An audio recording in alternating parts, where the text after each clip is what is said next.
ऊपर की जाने उठाइए, शोल्डर से बॉडी को प्रेस कीजिए,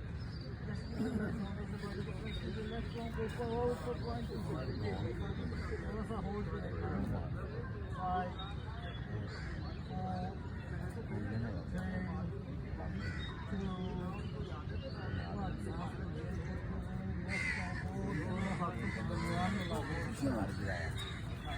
और राइट उल्टा नीचे, हेल करते हुए दोनों बाजू पर सरासा।